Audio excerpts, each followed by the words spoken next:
à tous et bienvenue sur la carte du ciel du 14 mars 2018. Nous allons aller au coucher du soleil, sachant que le coucher du soleil vient assez tardivement maintenant, vu que les journées rallongent, ce qui est normal. Maintenant, il fait nuit pas avant 19h30. Et à cette heure-là, vous pouvez observer Mercure et Vénus. Ça va être, comment vous dire, dépêchez-vous de les regarder si vous avez beau temps ou d'en profiter parce que vu que les journées rallongent, ce phénomène-là va être de plus en plus rare. Ensuite, vers à peu près 8 heures, il fera nuit. Moi, je vous conseille de faire l'observation vers 9 heures. Et là, vous pourrez observer, comme d'habitude, Sirius, Betelgeuse Rigel, Adélbaran. Si vous avez le plaisir de regarder les Pléiades, elles sont encore visibles. Voilà. Ensuite, vous avez encore de visible la nébuleuse d'Orion entre Betelgeuse et Rigel. Voilà. Belle nébuleuse. En réalité, vous la voyez pas comme ça, mais elle est toujours aussi belle, toujours aussi fascinant de regarder ça dans le ciel. Si vous avez un ciel, comment dirait l'autre, qui est peu lumineux, c'est-à-dire que vous n'avez pas trop de luminosité ambiante autour de vous et ni de pollution lumineuse, vous pouvez voir la Voie lactée qui fait tout le ciel. Sinon, vous verrez la moitié. C'est déjà pas mal. Ensuite, et ça, pour regarder tout ça, vous en avez pour une bonne heure. Ça veut dire, vous pouvez commencer à 21h et finir votre observation de tout ça à 23h. Mais si vous attendez un peu plus, vous allez avoir vers minuit 44 à l'horizon.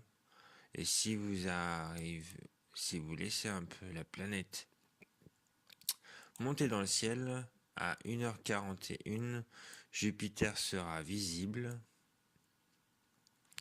Et on pourra y observer, je pense, je suis pas sûr, un petit peu la tache rouge qui est juste sur le côté gauche. Après, ça dépend où vous mettez votre oculaire ou votre. Si vous êtes en renvoi coudé, vous risquerez de trouver la tache rouge à droite, et si vous mettez rien, vous risquerez de la retrouver à gauche. Après, tout dépend. Et sinon, il y a autour les satellites comme Io Europe. Voilà. Ça, c'est pour Jupiter à 1h42. Sinon, après, vous avez à peu près. C'est après les astres qui se bougent, comme tout le monde. Ouais, vers 4-5 heures du matin, après, en fait, il y a un gros décalage entre Jupiter et Mars parce qu'en fait, Jupiter a fait le tour du Soleil en moins de temps que Mars fait le tour du Soleil. Voilà, c'est pour ça. Mars et Saturne a observé vers 4h27 du matin. Mars tourne beaucoup plus vite que Saturne et Jupiter. C'est pour ça que c'est comme à peu près comme la Lune. La Lune, là, on la voit pas en ce moment qu'on la voyait le soir. Parce que la Lune tourne autour de la Terre en 30 jours. Que Mars tourne autour du Soleil en à peu près 2 ans. Que la Terre fait le tour du Soleil en une année, comme on le sait. Donc voilà la différence entre ces planètes. Voilà, Mars que l'on peut observer, comme je disais, à 4h30. Saturne, je vous conseille de l'observer vers 5-6 heures du matin, avant que le jour se lève quand même.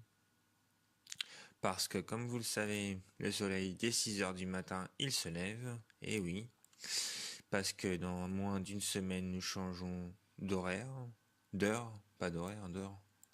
Donc on sera en heure d'été et du coup il fera jour plus tôt, voilà. Donc j'espère que vous avez aimé cette carte du ciel. Je vous dis à demain. N'hésitez pas à la partager et à vous abonner à la chaîne YouTube. Merci à vous tous.